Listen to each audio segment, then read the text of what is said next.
world of cable news screaming and social media echo chambers, it's easy to lose the signal in the noise. Every day, policy is debated, votes are cast, and your tax dollars are spent. We cut through the headlines to bring you the critical context you need, focusing on what's really going on in news and politics. Welcome to the Analytical Iowan Podcast. This is your daily dose of fact-driven politics. Let's analyze today's news. Here's Eric. We are back here on the Analytical Iowan Podcast. It is Tuesday, October 28th, as you're listening to this. And we are still in the middle of this government shutdown. Now, we're only a week away from it being tied for the longest government shutdown in U.S. History. Now, there hasn't been a lot of change when it comes to anything. Democrats aren't budging. Republicans aren't negotiating.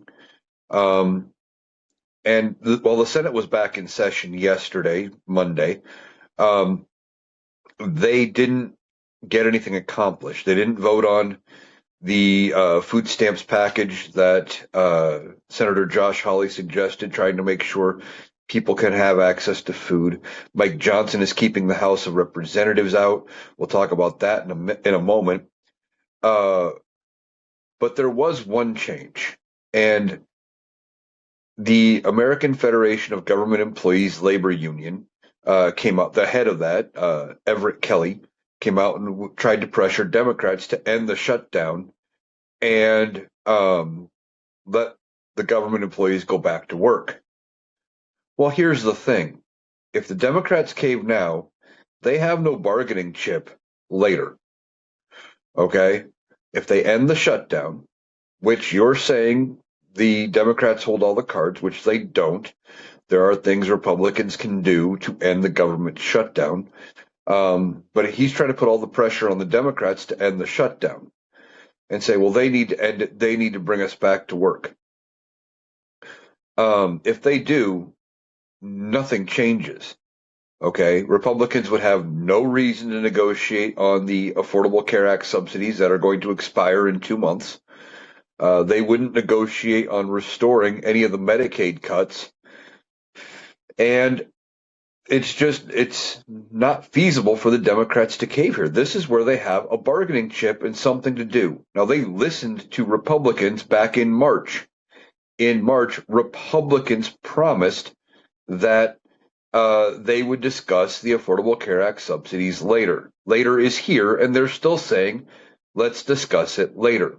There is no later left in the year because insurance companies are already starting to send out letters talking about what premiums are going to look like, et cetera, for next year for people getting their health insurance from the Affordable Care Act exchanges.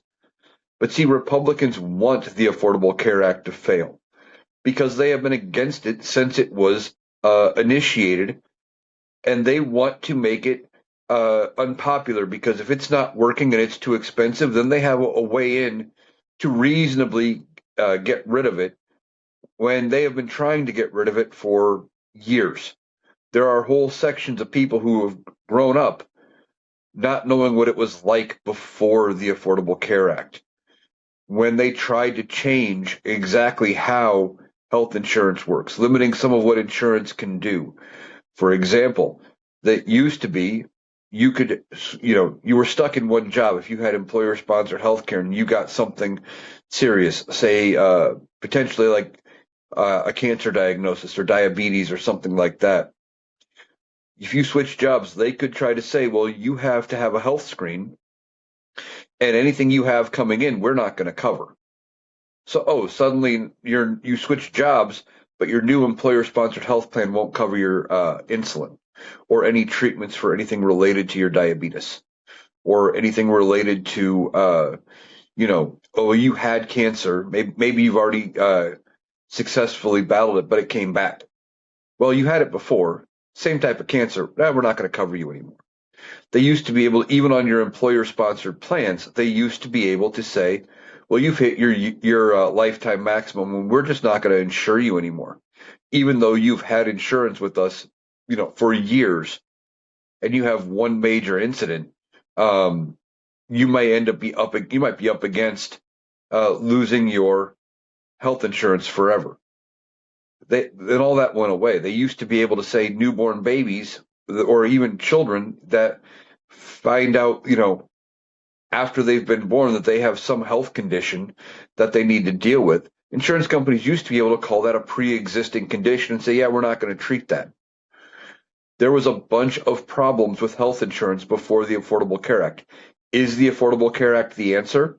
Maybe not. It's still better than it was, and it's relatively popular right now. People seem to like it. Now, they hate Obamacare, at least a certain group of people do, because they don't understand it's the same thing. They have been lied to for so long about it that they don't know they're talking about different things here. Now, but this Everett Kelly, the head of the labor union, is trying to convince Democrats to end the shutdown. Why aren't you talking to Republicans? Republicans hold all the power, but then you have people like Speaker of the House Mike Johnson coming out and again saying, well, it's up to the Democrats to open the government. They're in charge. No, they're not. You said, well, especially in the Senate. No, they're not. It's 53-47, 53 Republicans, 47 Democrats. Republicans are in charge. We are seeing Republicans can't govern. If they could, they would. Now, they're not negotiating on anything that Democrats are asking for. Now, Democrats right now have said what they want, which is a permanent extension of the Affordable Care Act subsidies, which is just continuing existing spending and making sure people can afford their health care, and a return of the $1 trillion that was cut over 10 years from Medicaid. Now, I've already had people in my comment section, MAGAs, trying to say that, well, it's just $1 trillion. Democrats want to do whatever they want with. No, it's to pay health care. It is to fund Medicaid. Now, I know there are some people on the right side of the aisle that are convinced when it comes to federal benefits that everybody that of certain skin tones or certain demographics are undeserving of those benefits and that they're going to be the only ones that are affected when these cuts come through, when cuts to Medicaid come through, when cuts to food stamps, etc. hit. That's not the case. There is no magic switch where they can flip it and say, well, everybody that is Latino or Hispanic doesn't get food stamps anymore because they're lazy. That doesn't happen. It is going to be literally go in and say, okay, well, we're cutting the funding. So now states, you got to decide who qualifies, who doesn't. And maybe those that qualify start getting less amounts or they get dropped entirely because even though they used to qualify. And it's just going to be everybody across the board. It's a one size fits all. Now, there are going to be people who are surprised, especially with Medicaid. Medicaid's a big one. They are potentially on Medicaid, and they don't even realize it. Why? Because a lot of states call it something different. I believe here in Iowa, it's called Hawkeye Care or something similar. And, in Tennessee, I know it's called TennCare. I think in California, it's like CalCares or something like that. It's not called Medicaid. They are on it, but then they think that Medicaid is something different.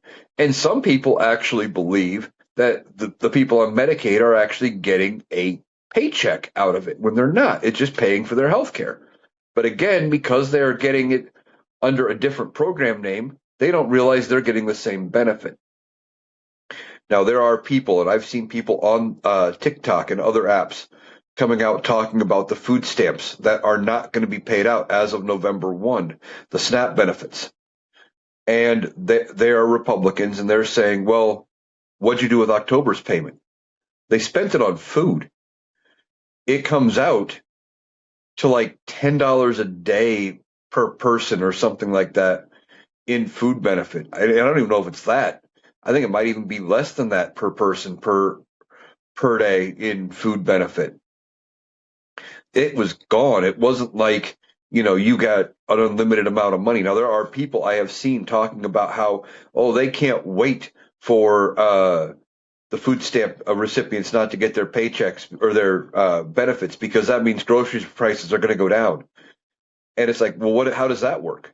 Well, they believe that having food stamps means you go into the grocery store and you get your selection of items, whatever it is, and the grocery store just gives it to them for free, and the grocery store receives no money for it.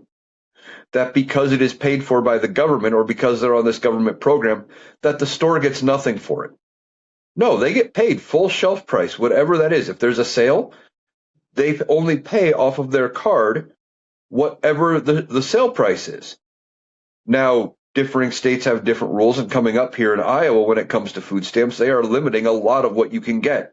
And this is going to be bad for Republicans.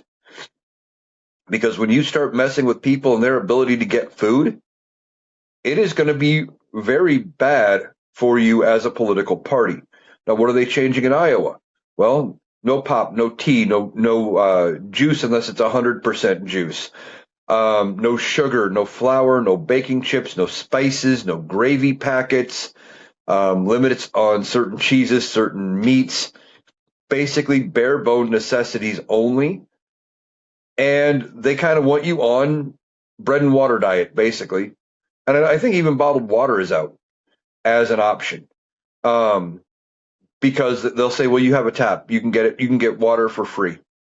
Or maybe not free if you're, own your own home or whatever, you got to pay city water, but you're already paying city water. That's cheaper than buying water, so no, you don't get bottled. Despite any other numerous issues. And when they're messing with that, it's going to be a bad sign. But like I said, there is a group of people out there that believe that food stamp money equals the stores get nothing from it. That no grocery store would ever accept EBT or SNAP benefits if that was the case. They just wouldn't. If they got no money from it, why would they ever accept it? I mean, it makes no sense. But that is what they do. They believe that. Just like when we talk about going to Medicaid for all or universal health care, they always act like, well, why would the doctors ever accept universal health care? Because, why should we give out free health care? Well, they act like the doctors are never going to get paid. No, they get paid, but they get paid from one insurance company, which would be the U.S. government. They get paid by one price plan. And then it wouldn't matter what doctor you go to. If you're a specialist, you get this rate per office visit. If you're a regular doctor, you get this rate. And that's the only thing you charge. And there wouldn't be a bunch of competing options for, differing deductibles, differing copays, and, having to work out differing deals. Because you ever notice if you go to the doctor, first off, you get a generic office call. Then they run it through your insurance. And then usually there is a pre-negotiated amount that your insurance gets off because they will only pay up to so much of a office call. So the doctor's office writes off a certain percentage of it, and it's different depending on which insurance company you have. And then you have your copay or your deductible or whatever you want to call it. It just ends up being a thing, and it ends up being where there's so many different competing problems with this healthcare issue that a single payer system would solve. But again, there is a section of this country that fully believes that if we went to a single payer health plan, that the doctor's offices would just never get any money, that doctors wouldn't be able to collect a paycheck ever again, that the nurses would be working for free. And that's just not the case.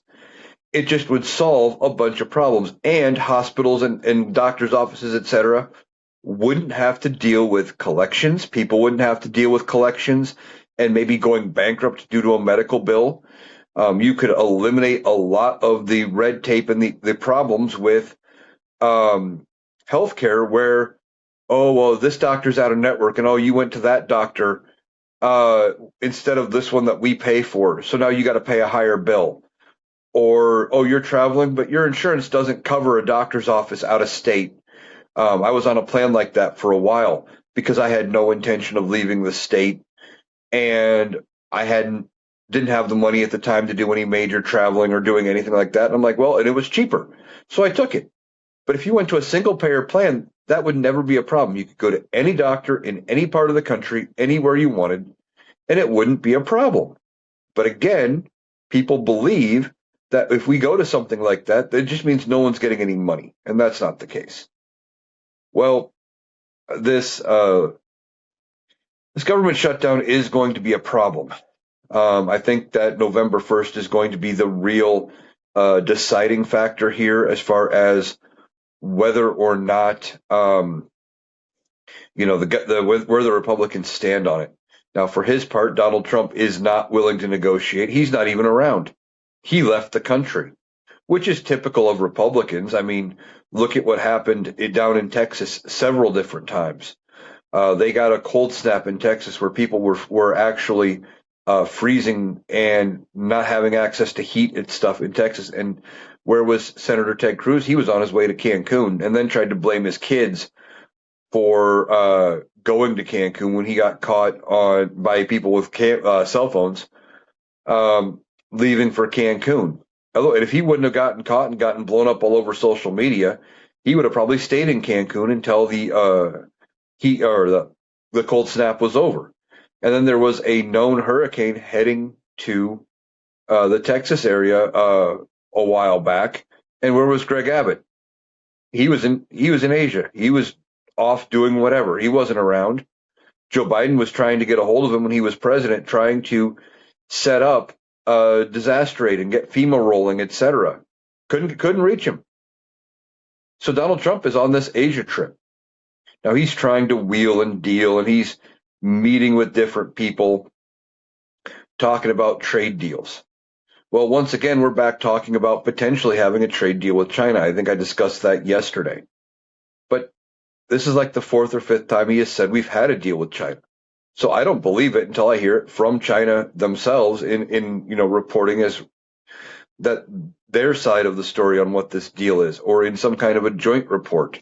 If it's coming just from this administration, why would we listen to it? Because he's lied so many times. But when he was going, he was talking to reporters on Air Force One, and he let something slip about his latest trip to Walter Reed.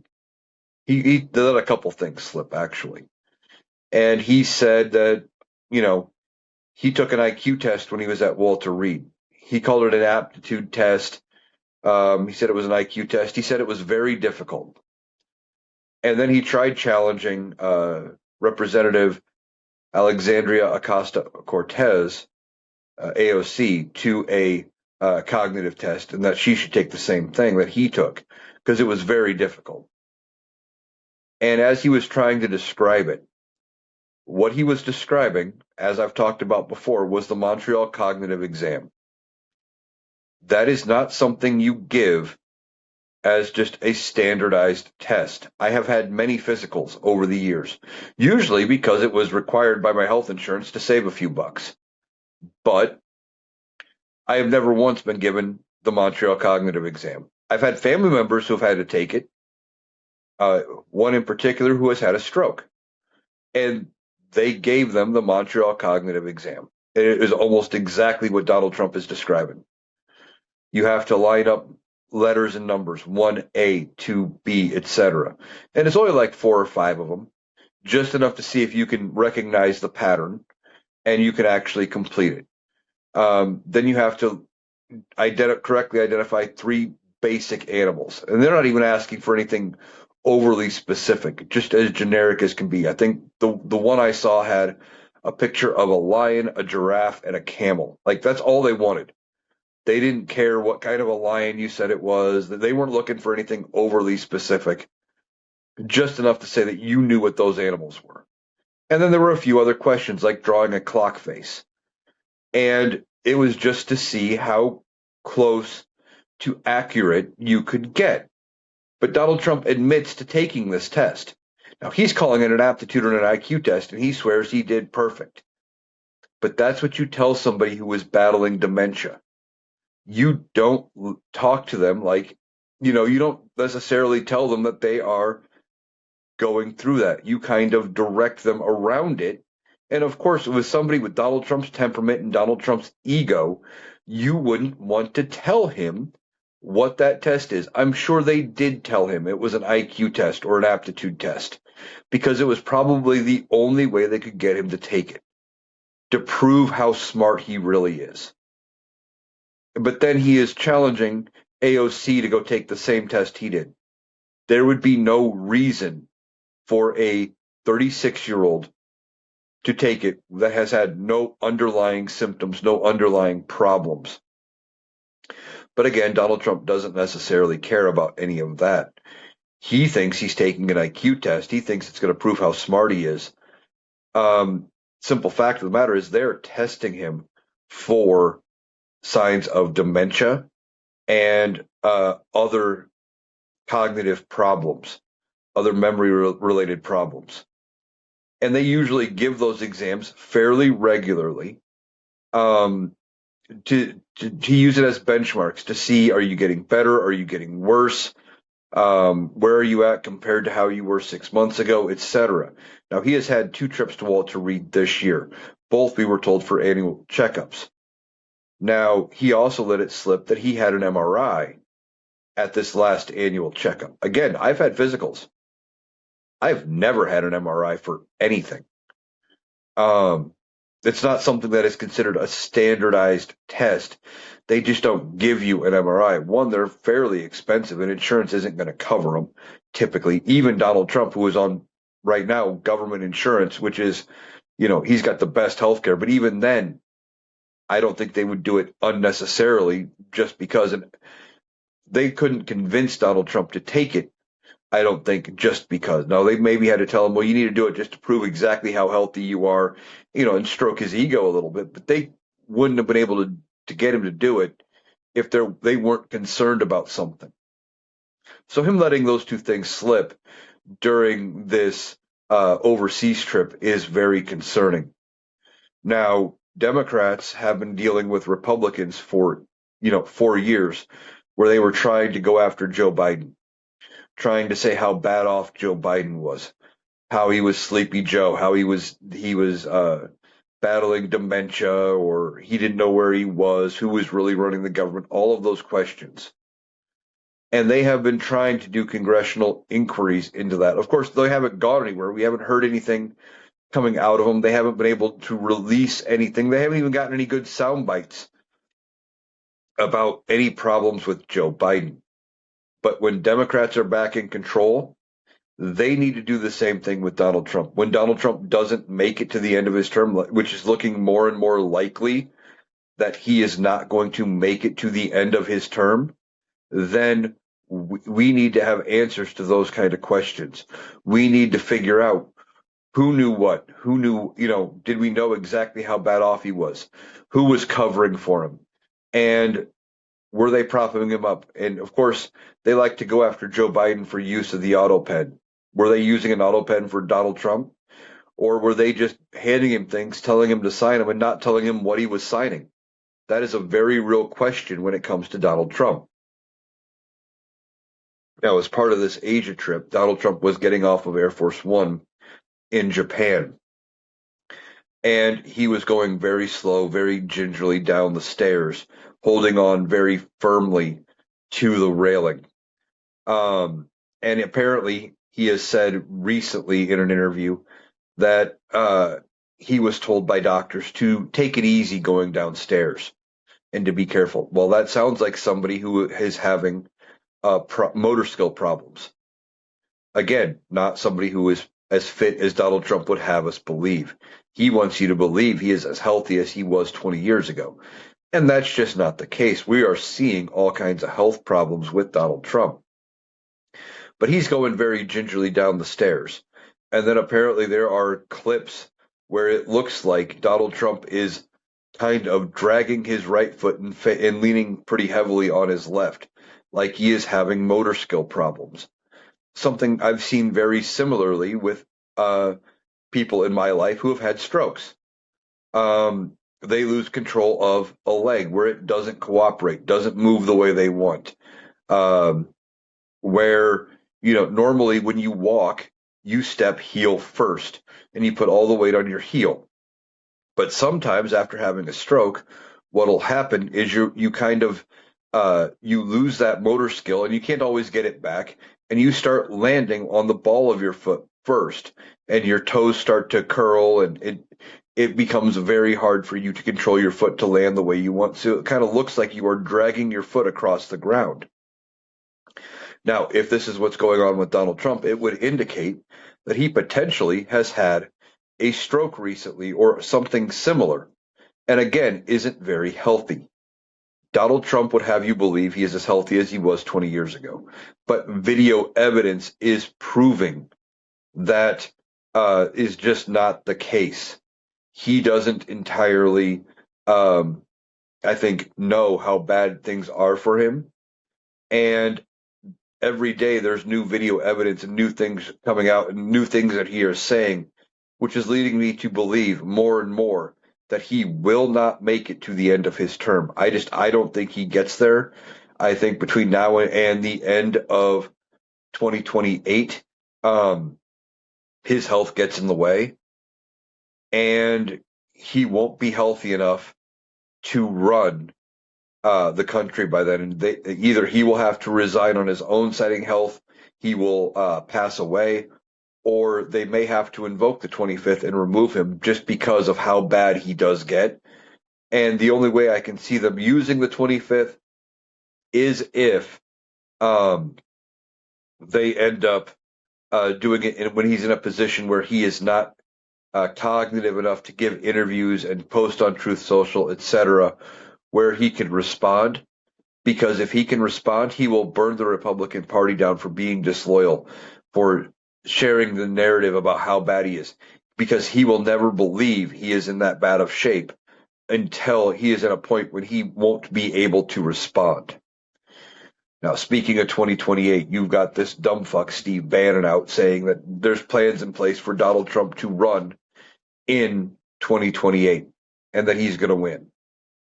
Well, Donald Trump was asked on Air Force One about running in 2028 and this plan that maybe he could run as VP and become president. Well, what Donald Trump should have said, and what any other U.S. president who is, smarter than a box of rocks, and yes, I know I am insulting rocks everywhere, would have said is, that's against the Constitution. I'm not eligible for a third term. But Donald Trump has never once said that. He has constantly said that he should be owed a third term.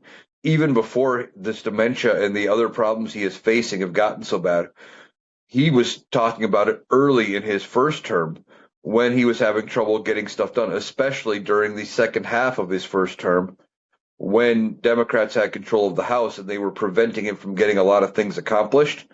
He kept saying, well, they've prevented me from getting hardly anything accomplished, so I deserve a third term because I really should get a do-over. Donald Trump doesn't understand that he is limited to two. And when asked about being able to run as the VP to become president again, he says, well, that's cute. That's cute. That's something maybe we could do. And I think I could do it. And I think I think they're telling me I can do it. But I don't know about it. But it's kind of cute. No, Donnie, you can't run for a third term. You are term limited. You are only allowed 2 terms. I've talked about it repeatedly.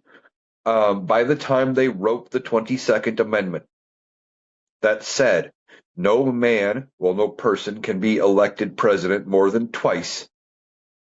Then, if they meant twice consecutive, they would have said twice consecutive because Grover Cleveland had already done the non-consecutive term thing. They had already had other people running for non-consecutive terms, including Teddy Roosevelt. And I'm trying to remember the other one that tried it. Doesn't matter. Thing is that we'd already been through that before, and that was already established. If they meant non-consecutive, they would have said non-consecutive. But here we are. He seems to think he can run. Well, then there's the other problem. The 12th Amendment says no person can be vice president if they are ineligible to be president. So he can't run as vice president. And I don't even think this Supreme Court would be willing to side with Donald Trump on that. But either way, it doesn't matter. If you're watching him, if you're looking at what's going on with Donald Trump, he is not healthy and he has many issues going on. As we are seeing it, as I was just talking about, there is a good chance he does not make it into 2028 as far as um, doing anything. He may not even be here by the time the 2028 general election comes around. Now he was asked also about the 2028 election and who he thinks the Republican ticket should be. And he had an idea.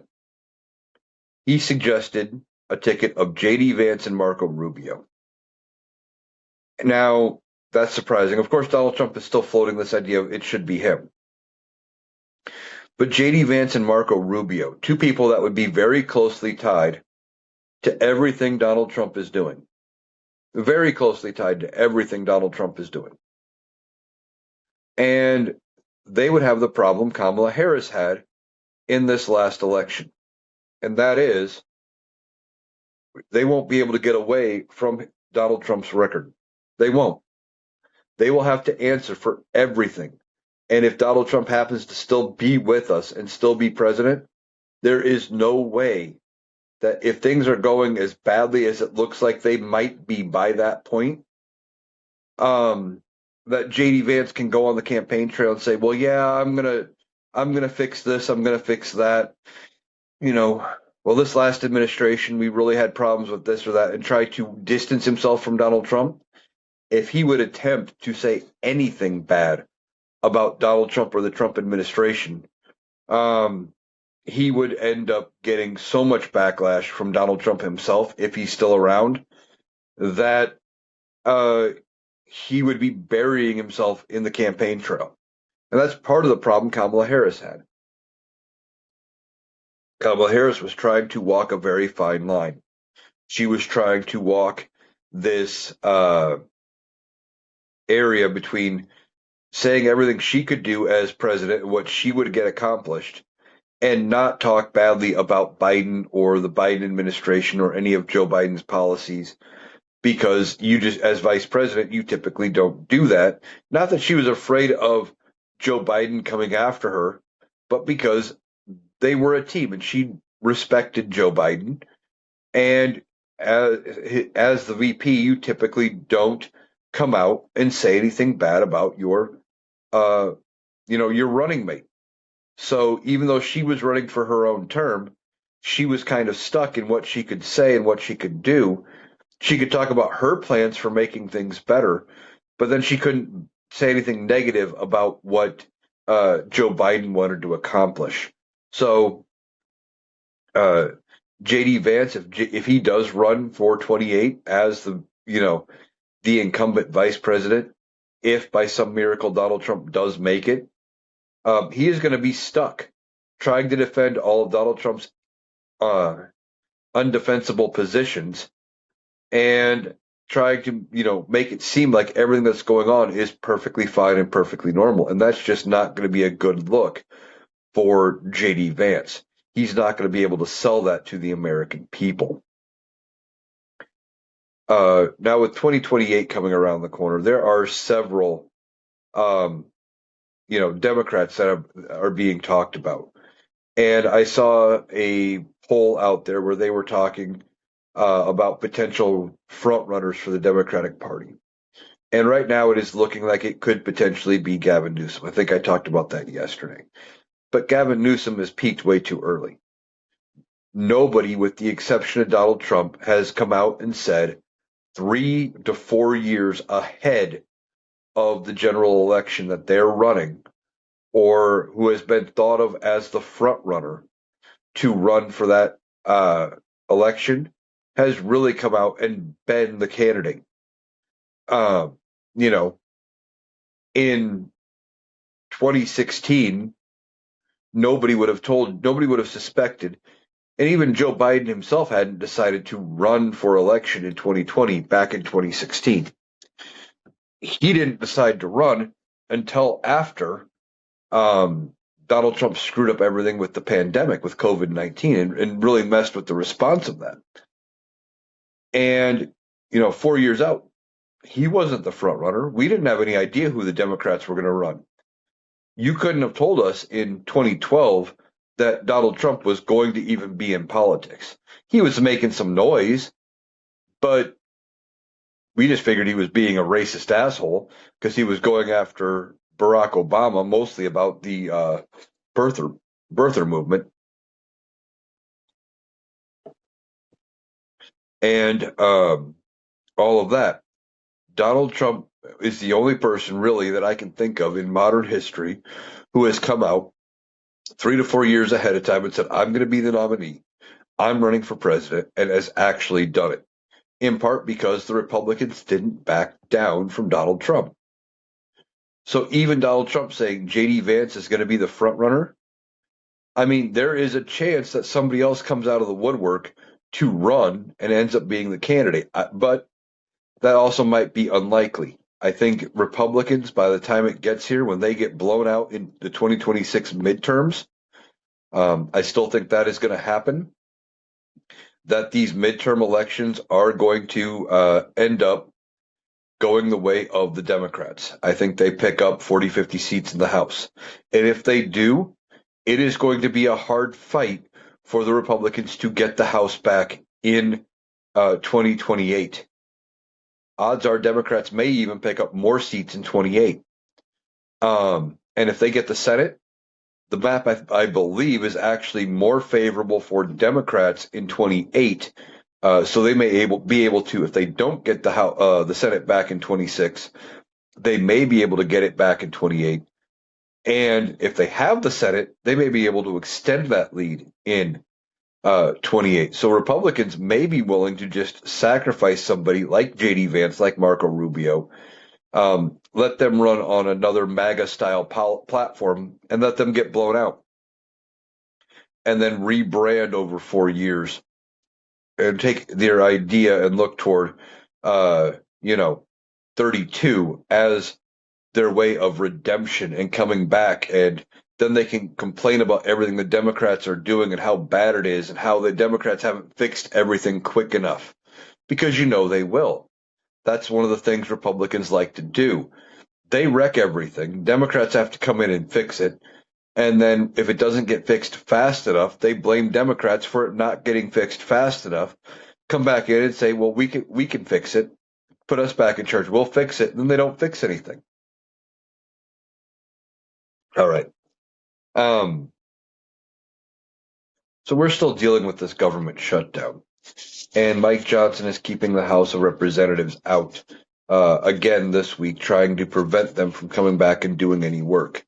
Well, now he's got another way of trying to spin this narrative to keep the House of Representatives gone by saying he wouldn't want to interrupt the important work that the members of the House are doing in their districts. What important work? Talking with constituents? Okay, I get that is important. But they've had over a month off that was unscheduled, and they've only worked something like 10 days since July. Something like that. It is ridiculous. What important work could they be doing that you don't want to interrupt? Saying that you don't want to interrupt anything they're doing. Well, that's just a weak excuse. What could possibly be more important than getting back to DC and negotiating on this government shutdown and getting the government back open? Oh, wait, you don't want to open the government. Why? Well, one of the things you will have to do when you open the government is you are going to have to swear in Representative Adelita Grijalva. And when you swear in at Representative Grijalva, you're going to have the 218 signatures required to force a vote on the Epstein files. Well, you don't want that vote on the Epstein files at all. Why? Because Donald Trump said so. Donald Trump doesn't want the Epstein files released. Well, when it comes down to it, he is certainly doing a good job of distracting from the Epstein files right now by having the government shut down with his trips to Asia, etc. He would rather have the government completely shut down and not swear in Representative Grijalva, and just wants to bury the files. if the Republican House of Representatives comes back and they hold a vote on the Epstein files, any Republican is, you know, between a rock and a hard place. They're stuck. Why? Because Donald Trump doesn't want the Epstein files released. He has said as much. He has said anybody who signs off on the discharge petition to release the Epstein files, anybody who votes to release the Epstein files, is going to be considered hostile to this administration. So they vote on the Epstein files, and they vote yes to release them. Donald Trump's going to be pissed. He's going to try to sick his MAGA base on them, and he's going to try to get them primaried, etc. They may get voted out. And then you have the MAGA voters who are saying the same thing. We want the files released. And if they vote to keep them hidden, the MAGA voter themselves may vote against them, not show up to vote for them, etc. And they may lose their seat. They don't have a way to win here. Now, ultimately, they're going to have to at some point hold this vote. And it's not going to go well for Republicans. I don't know what is going to be the outcome, but it wouldn't surprise me if Mike Johnson doesn't survive as Speaker of the House when it is all said and done. Because it only takes a few members of the Republican Party in the House of Representatives to call for a vote of no confidence. And those few plus all Democrats, because the margin is so thin in the House, he'd be gone. And they would have to find a new speaker. Now, that may be the ultimate plan after they get the government opened back up, once they come up to some kind of a deal temporarily to fund the government. Donald Trump may say, hey, you know what, vote out Mike Johnson, because that would prevent a vote on the Epstein files. That may delay it. And again, Donald Trump is transactional. He only cares about what he can get out of people. And he thinks that, using Mike Johnson like that would be beneficial to him, so he would keep Mike Johnson around. But the minute he can sacrifice Mike Johnson to get something else, in this case, if they vote out Mike Johnson, it may take them 3 weeks, a month. Who knows how long, because Republicans can't agree with themselves right now. It may take them a while to come up with a new Speaker of the House. So, with that being the case, it wouldn't surprise me if Donald Trump uses Mike Johnson as a sacrificial lamb. So we'll have to see how that goes. But they're not going to be holding any votes on that until they bring the House back into session. And Mike Johnson doesn't want to bring the House back. He wants to blame Democrats. And he, like I said earlier, he is trying to say that Democrats are in control, specifically in the House of Representatives. But that's not the case. Republicans are in control of the House. Republicans are in control of the Senate. It's up to them to do anything, to pass anything, and Donald Trump's the president. They could end this government shutdown. They could carve out the filibuster, and they could pass their continuing resolution. Hell, they could pass a continuing resolution to fund the government till September 30th of next year. They could pass a continuing resolution, if they carved it out of the filibuster, to fund the government at current levels till Donald Trump is out of office, January 20th, 2029. They're not doing that. They want to blame Democrats. So that way, when things go to shit because of them passing these cuts, specifically when it comes to Medicaid and food stamps, et cetera, when those benefits get cut, well, they can say, well, see, Democrats supported it in the last continuing resolution. It's really their fault. They could have stopped it. Republicans are always looking to blame somebody else for the problems they've caused and trying to figure out a way to make it happen. Now, coming up here in about a week, we've got elections. Okay, we've got some problems coming up with these elections. In New Jersey, which is democratically controlled, and in California, again, democratically controlled California, the DOJ is sending in poll watchers. They want to go look and watch and study these elections to make sure it's fair. What are they really doing? They are trying to set up a way for Donald Trump and this administration to cry and scream and throw a temper tantrum about how it was rigged against him. Now, they're not sending it to Virginia right now because Virginia has a Republican governor at this point. And it is looking like, by all ideas, that Virginia may end up being a blowout. And I think in part because Virginia's economy is really going to be suffering with the government being shut down. A lot of federal workers that are not getting paychecks right now are living in Virginia, and that's where they're voting, in Virginia. And I think Republicans have just accepted the fact that they are going to probably lose the governor race in Virginia. But they're going to go watch the statewide races in New Jersey for governor and for California for Prop 50. Well, those are state races. Those have no federal questions on it. Why would they send in election overseers, poll watchers, to look at it? Because Donald Trump wants to find a way, especially if New Jersey is close, to try to say that something happened, or to maybe use these poll watchers to come up with excuses or ways to get voters to not vote. Now, that would be highly illegal, but that wouldn't necessarily surprise me with this administration. Donald Trump doesn't necessarily care about whether or not something is legal. He just wants what he wants. He wants the narrative. He wants to be able to spin his story. And if by sending in these poll watchers, and he can look at California, and he comes up with some kind of a way to claim that California rigged this election for Prop 50 and that, well, they really shouldn't be able to gerrymander, he's going to have a way to spin the narrative against him so he can use that when they lose the House of Representatives.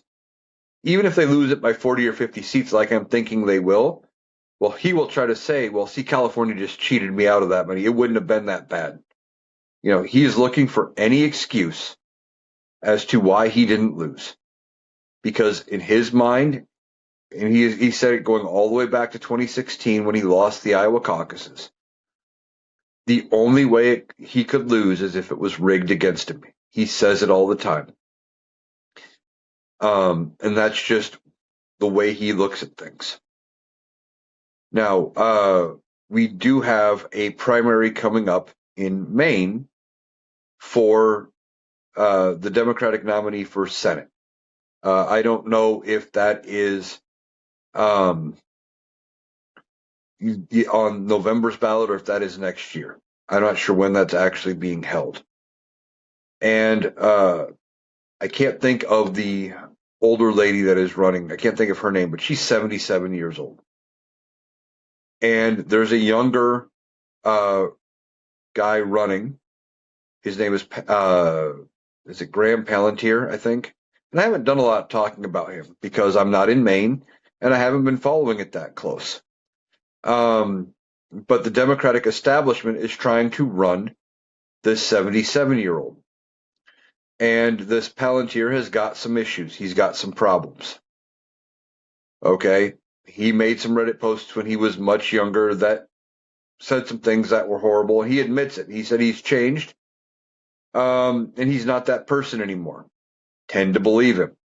There's a tattoo that he got covered up with a different tattoo that he got when he was young and dumb, and he didn't understand the significance. Apparently, it has ties to white supremacy. Didn't know that, is what he claims. Had it for years, and he said he had it when he was in the military. He had to undergo for varying things he did in the military and after, where he would go through background checks and security clearances and those kind of things. And they documented his tattoos, and they never once flagged him, but people have problems with it. But where are the problems with him coming from? Are they coming from the right or the left? And this is one of the problems with people on the left, is they are trying to go against this guy because he has some issues right now, right? But they are trying to spin it so they can get this older lady again, I can't think of her name, but she's like 76, 77 years old to run. Why do we need another old person in Congress? Let the young person have it. We try to get some representation here, you know, but because he doesn't fit the mold of what the establishment Democrats think he should look like, they are trying to block him a little bit. And we have a chance to pick up a seat and get rid of somebody who is pretty useless in Congress. That being Susan Collins. Susan Collins, although an independent and not necessarily a Republican, she might as well brand herself one because she votes with them almost 99% of the time. And even when she has problems, like she came out when it was with varying members of the Supreme Court. I think Kavanaugh and Gorsuch and Amy Coney Barrett with some of their answers. She said she was concerned about this or concerned about that. She's always concerned about something, but then still votes for the person she's concerned about. It's ridiculous. Getting rid of her would be a big pickup for the Democrats. They would get rid of an independent that, yes, caucuses with the Republicans, who doesn't do a lot of anything and is always concerned but doesn't act on those concerns. And they could pick up a seat. But they're more worried about whether or not the candidate looks the way they think they should look as an establishment candidate. We don't need more old people in Congress. We have enough of them. If you've been listening to me for any length of time, you know I constantly talk about getting rid of some of these old people in Congress on both sides of the aisle. Your Nancy Pelosi, Chuck Schumer, Mitch McConnell, who luckily is not seeking re-election this year. Chuck Grassley, Jesus Christ, 92-year-old Chuck Grassley. Why are we constantly running out these old people? But they would much rather run out somebody like a Chuck Grassley or, a Nancy Pelosi, etc., who they think looks the part, than give somebody who's younger, who doesn't necessarily fit the mold. I remember when they elected John Fetterman. Now, he's a different case because he's had some health issues and stuff, and when he came back from them, he is now sounding more and more like a Republican, like a conservative, and he's nowhere close to what we thought he was going to be. But at the time he got elected, when he was sounding very liberal and he was but he was an anti-establishment Democrat. He didn't come out wearing suits and ties and looking, like a politician. He didn't look like a traditional politician. He wore a hoodie and shorts, I think it was, everywhere he went. He looked like a regular guy. And establishment Democrats were having a fit because of how he looked. And he gained momentum. We need younger people in these elections. We need to start getting rid of some of these older people who have fewer years left than they've had behind them. And when they are making decisions that are going to be affecting the future, they're not going to be the ones that have to live in that future. I talk about Chuck Grassley all the time. He's 92. He will be 95 when he's up for re-election. He wants to run again. If he gets reelected at 95 years old, he would be 101 when he finishes that term. Even if he makes it to the end of his term and he's voting in Congress that entire time at 101, assuming he gets reelected, because, there's a good chance it's Iowa. And unfortunately, there's a lot of dumb people here who would vote for him because they recognize the name and they aren't willing to break from that, even though he has been in the Senate longer than I have been alive. If he makes it to 101, how many more years is he going to actually have left to deal with anything he voted for at all? None. I mean, at 101, you could go any day. He's probably on borrowed time right now. Now, he seems to be relatively healthy, but that's not the point. When you get past your 90s, you have lived past the average life expectancy. Why do we need to keep electing these older representatives just because they fit the mold better than some of the younger candidates? Now, one of the last things I want to talk about is this New York mayoral race. Now, it looks like Mamdani is going to win the mayor race in New York. Now, Republicans have a new talking point against Mamdani, and they are trying to claim that he posted on Twitter when Challenger exploded, uh, what was it? Something about, well, the Challenger exploded, and take that America or something like that. Couple of problems with that. He wasn't even born when Challenger happened. And two, Twitter wasn't around yet. Now, maybe they got the shuttle wrong, and maybe they were talking about Columbia when Columbia blew up on reentry. That would have been 02. But I'm pretty sure Twitter wasn't a thing yet in 02. If it was in its infancy. And again, if Mamdani had actually made that post, he would have been a literal child. It might have been 03 when Columbia blew up, but it was one of those two. It was early 2000s. I remember watching the news feed as it happened, as it blew up on reentry. But to say he did this because of Challenger, that's a stretch if that is the case. I mean, that is taking something and just bold-faced lying about it, trying to come up with a reason to make him seem like he's anti-American. They're desperate to make it seem like he's a problem. The Republicans are, because they know if his policies actually end up working in New York, he could give Democrats nationwide a blueprint for how to win, across the country on what policies are actually beneficial and favorable for people. This whole thing is going to be a wake-up call to the Democratic establishment. If Mamdani wins, if this Palantir wins, we need to start sending them a message that we are tired of them sending the same cookie-cutter people to Congress all the time. We need to start electing people outside the norm, and we need to start changing the ideas of what we need to do. Now, they have kind of gotten the message by holding strong with this government shutdown. We're on day 28. 7 more to go till it ties the record with Donald Trump in his first term for longest government shutdown. I don't know if we get there. I don't know if we come up with any sort of a deal. But Democrats right now are holding the line for people to make sure they have access to health care. And then once they do, they need to start pushing back against Republicans to make sure people have access to food, etc. They need to do more of that. They need more of these non-traditional candidates. And, if they do, then there would be no reason why they couldn't take the House, maybe the Senate in 26, and expand on those leads in 28 with the presidency, and actually start making massive changes for American citizens going forward. Well, that's everything I got for you today. I want to thank you for taking the time to join me here on the Analytical Iowan podcast. There's always going to be stuff to talk about. I'm sure tomorrow's going to be another great show with a lot of stuff to talk about from today as it gets going. Maybe I'll be surprised and we'll have some resolution toward this government shutdown or some movement.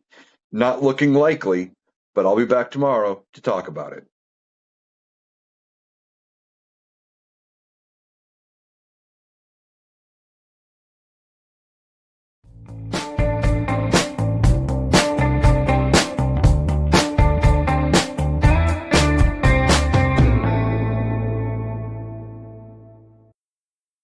That was Eric.